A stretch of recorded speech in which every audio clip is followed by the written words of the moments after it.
magni for speed, distance, or agility in the air. If there was a machine to challenge her in any contest, she had yet to find it, though the Collegium artificers were constantly nipping at her heels to provide one.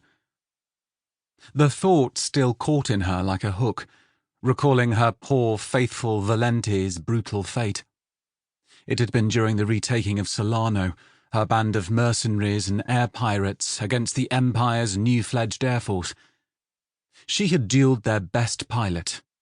Dragon fighting, they called it around the Excelsior, after the fierce aerial battles the Dragonfly Kingdom loved.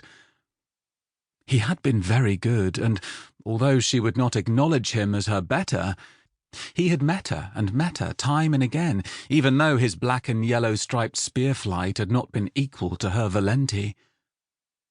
And at the last, with her machine torn and mauled and its rotary piercers jammed, she had taken advantage of his fixation on her and baited him in too close, leaping from the cockpit before their two flyers crashed and tangled, removing herself from the fight.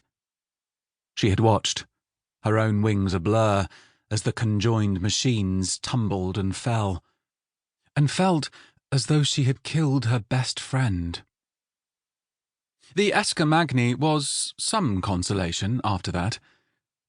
The original design had sprung from the best of Collegium artifice and her own unparalleled understanding of the simple business of flying, and never had there been a more demanding mistress for the artificers than Tiscola Tachiamre, known as Tacky to her friends.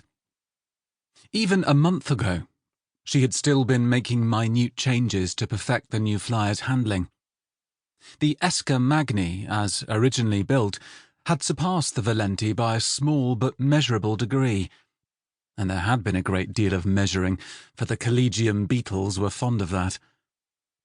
Then had come the new clockwork, or the new clockwork, to reflect the reverent way that the artificers talked about it. It involved some mad innovation in metallurgy from somewhere across the sea, some Spiderland's place or other, and it was not exactly common, but there was a steady supply of the improved spring steel seeping into Collegium. An artificer called Gaynor had begun using it for some boat he was working on, and shortly afterwards one of Tacky's mechanic disciples had brought it to her attention.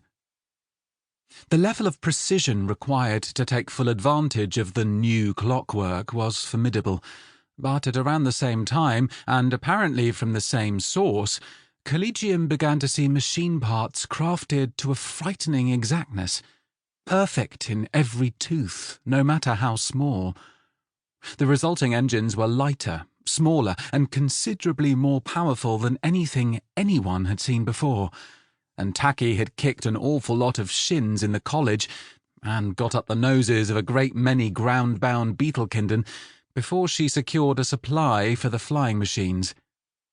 Thankfully, by then, she had her supporters, her students, and a rag-bag of collegiates who shared her passion for the air. She had run the Esca Magni through a lot of paces since then, distance trips and mock duels, up and down the coast, hops over to Sarn and Princep, even back to her old home of Solarno to show off to those of her friends that were still among the living. This journey was different, though. She had thought to make it in one long leg, gliding where she could, hitching a ride in the high air currents and testing the new clockwork to its logical conclusion.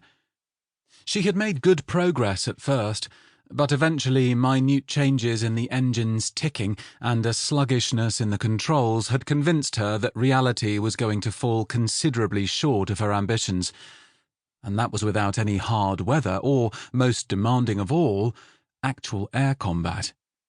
She resolved to try and kick her tame artificers into working on something even better. She put down in Heleron, and paid for the use of a winding engine to retension her flyer. She felt bitterly disappointed about having to break her journey, for all that it gave her a chance to eat something that hadn't been dried half to death. Tacky was the first recorded pilot ever to make the trip from Collegium to Heleron in a single journey in a heavier-than-air machine, but she had failed in her original plan, therefore it still seemed like